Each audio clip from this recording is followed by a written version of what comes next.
Bienvenidos a este video. Hemos visto en los videos anteriores temas relacionados sobre diagramas de fase y en este video vamos a ver una breve explicación de la relación que hay entre las propiedades de los materiales y su diagrama de fases.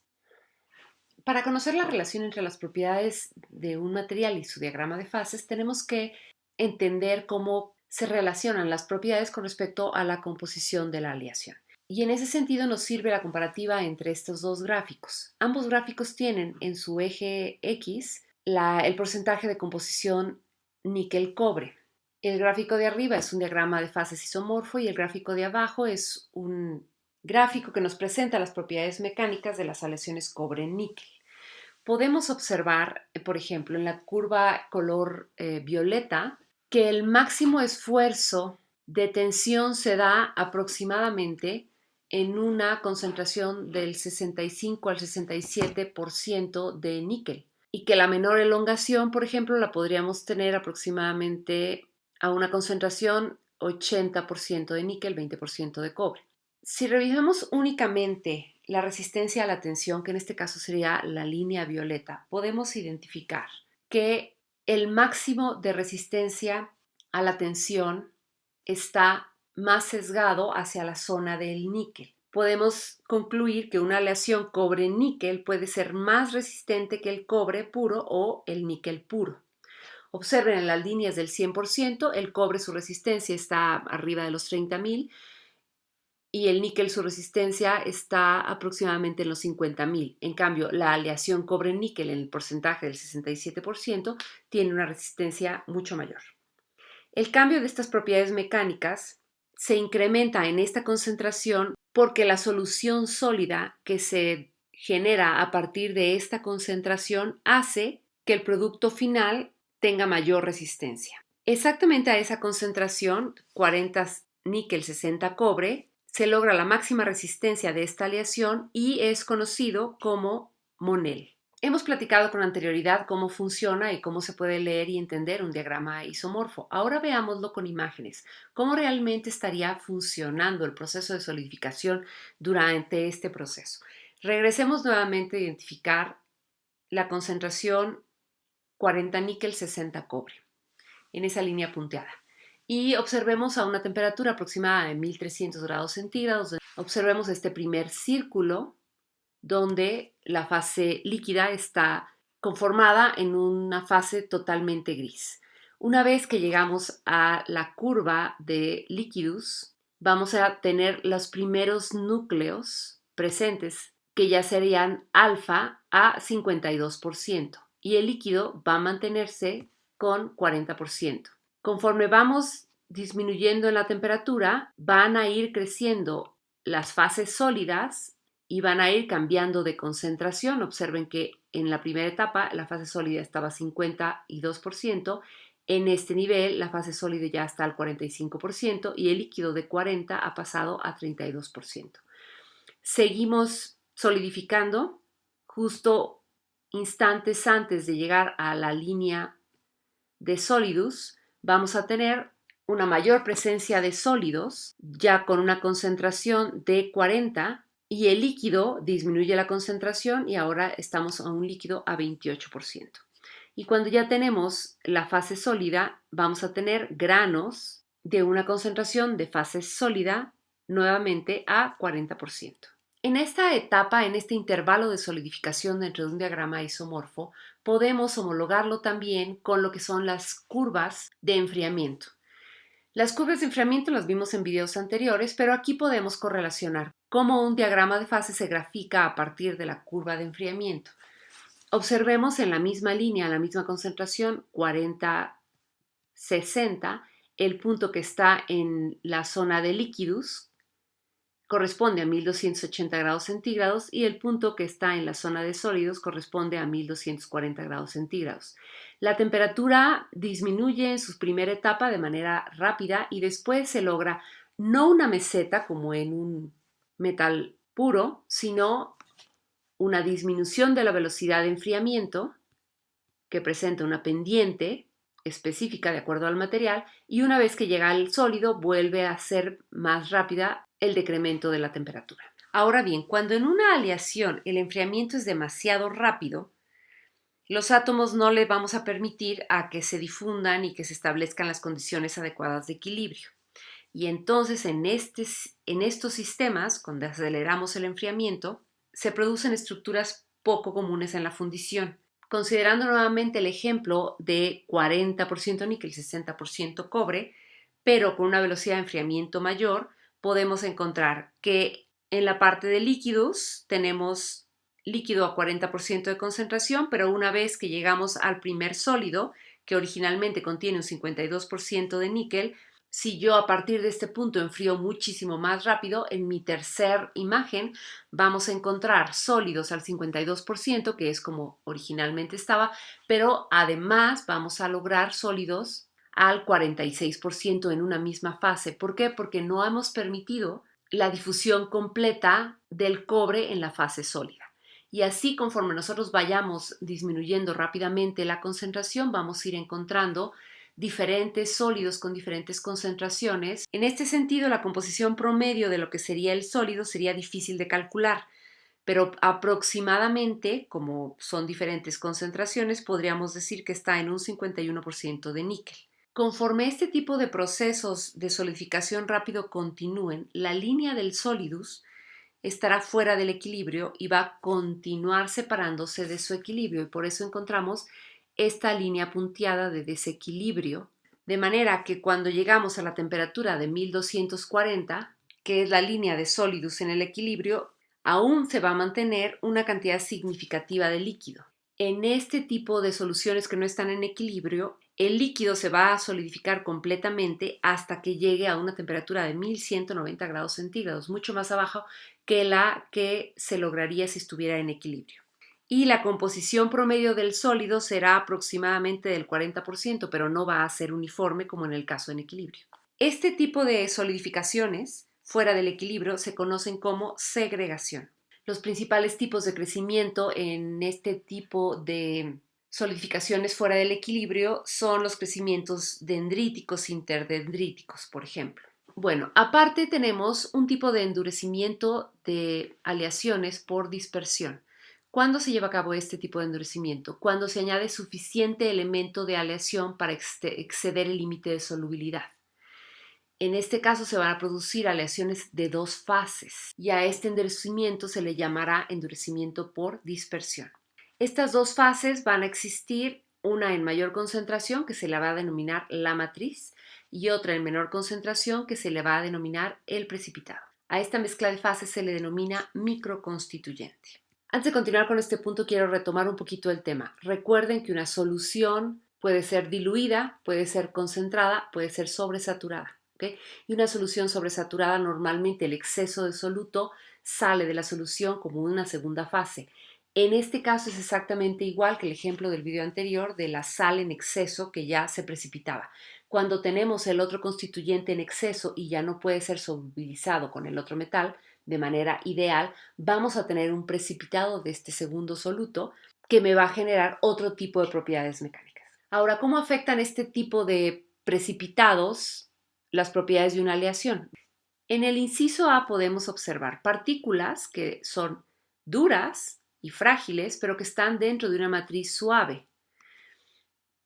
Si la matriz es continua, blanda y dúctil, y el precipitado es discontinuo, quiere decir que no están pegadas las partículas unas con otras, sino que están separadas entre ellas, el precipitado va a interferir cuando queramos hacer una resistencia a la tracción, va a interferir contra el deslizamiento, pero la matriz va a proporcionar cierta ductilidad.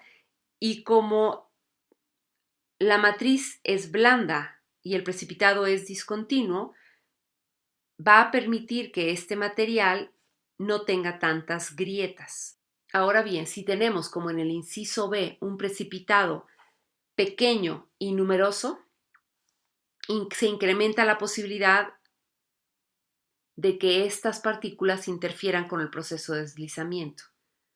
Si por el contrario tenemos, como en el inciso C, partículas redondas en lugar de partículas puntiagudas, este material será menos propenso a tener grietas o muescas. Y por último, si tenemos grandes cantidades de precipitado dentro de la solución, me van a permitir aumentar la resistencia a la aleación. Entonces, si observamos en esta imagen, preferimos precipitados duros y frágiles en matrices dúctiles, precipitados pequeños y numerosos, precipitados en forma redonda y de preferencia en grandes cantidades. Con estas características vamos a tener mejores propiedades del material. Ok, de este tipo de aleaciones que son endurecidas por dispersión, normalmente contienen un elemento intermetálico. ¿Qué es un elemento intermetálico? Es un elemento que está constituido por dos o más elementos que son los que originan esta nueva fase que tiene propia composición y estructura cristalina igual, diferente y propiedades diferentes a la de la matriz. En un diagrama de fases, estos compuestos intermetálicos, que son estequiométricos, tienen una composición definida, se representan por otro tipo de líneas dentro de los diagramas de fase. Y los compuestos intermetálicos que no son estequiométricos, o sea que no tienen composición definida, se van a representar por líneas horizontales, ya que pueden variar con respecto a la composición. ¿Cómo se vería un diagrama de fase con compuestos intermetálicos? Así veríamos un diagrama de fases con compuestos intermetálicos. Observen, tenemos una línea vertical que está marcada con esta línea negra, que serían intermetálicos estequiométricos, o sea, con composición definida.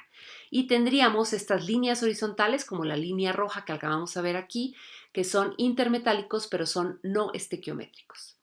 Como ven, estos diagramas de fases ya se ven muchísimo más diferentes a los que estábamos viendo como isomorfos y de un compuesto único. Vamos a tener entonces 5 tipos de reacciones de 3 fases que podemos identificar dentro de los diagramas de fase binario. En la primera reacción le vamos a llamar reacción eutéctica. Este tipo de reacciones es cuando yo voy a cambiar de la fase líquida a inmediatamente dos fases sólidas, alfa y beta. En este punto de aquí, observemos esta zona. En este punto vamos a tener una reacción de 3 fases donde el líquido pasa directamente a dos sólidos alfa y beta. La segundo tipo de reacción es la reacción peritéctica, donde cuando tengamos una fase sólido-líquido combinada, me va a producir exclusivamente un sólido beta. Ese tipo de reacciones en un diagrama de fase lo vamos a encontrar así, una línea horizontal y una V, digamos, invertida. A diferencia del anterior, aquí va a ser de fase sólido más líquido que se convierte en un sólido beta. La siguiente reacción va a ser la reacción monotéctica, que significa que de un líquido 1, con características 1, va a pasar a un líquido con diferentes características más un sólido alfa.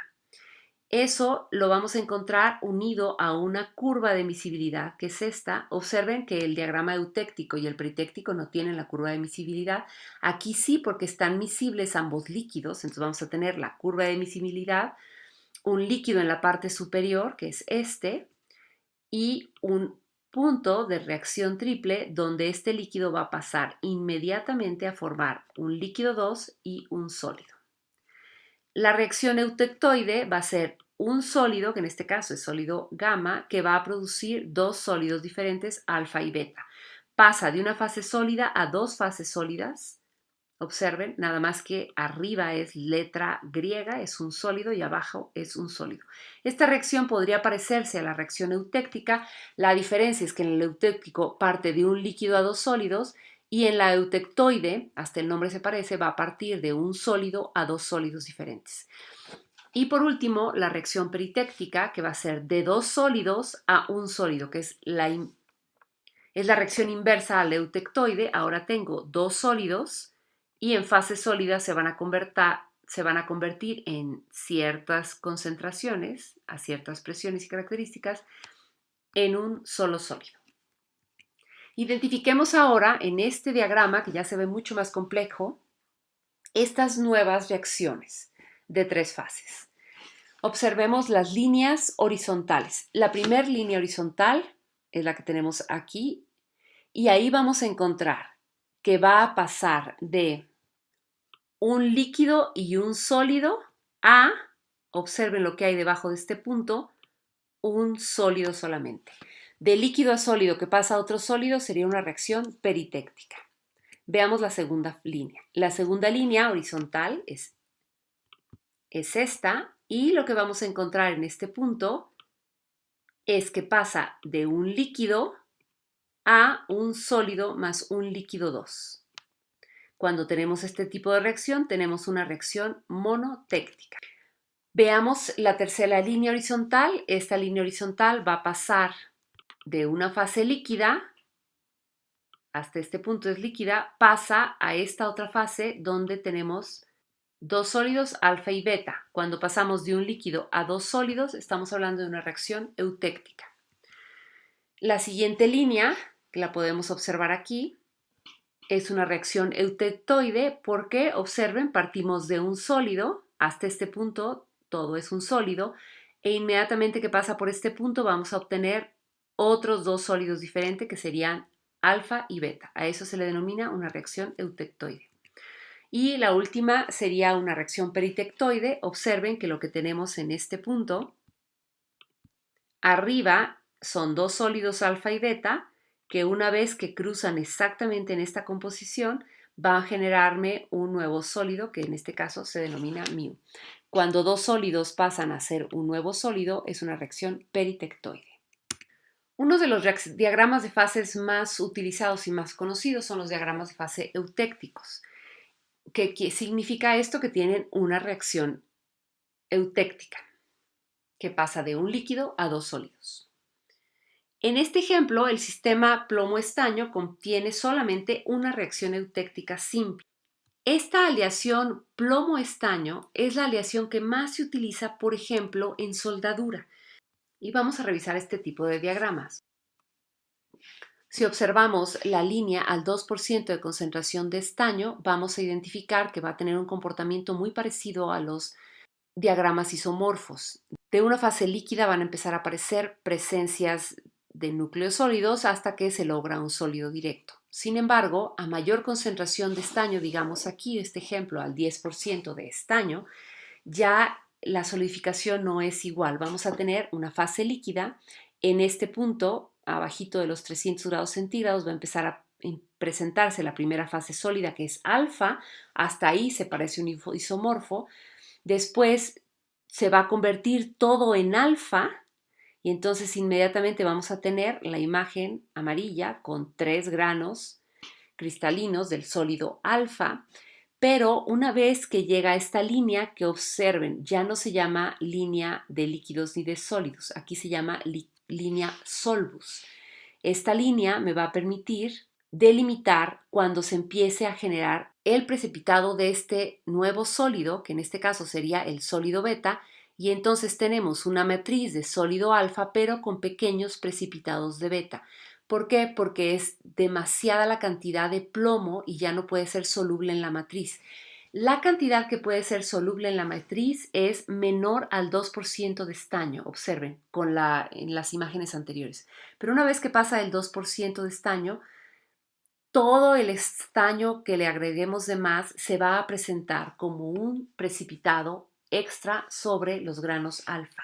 Ahora bien, vayámonos a ver cómo se precipita en el punto eutéctico. En el punto eutéctico no tengo la fase alfa.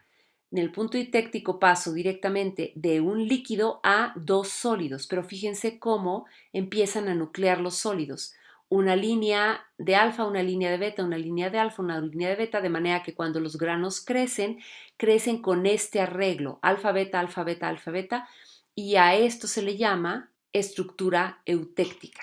Ahora vamos a correlacionar esta información, pero con una curva de enfriamiento. Y observen la diferencia de esta curva de enfriamiento con la que veíamos en la isomorfa. Vamos a tener una disminución de velocidad rápida antes de llegar al punto de solidificación. Estamos en la línea de 30% de estaño.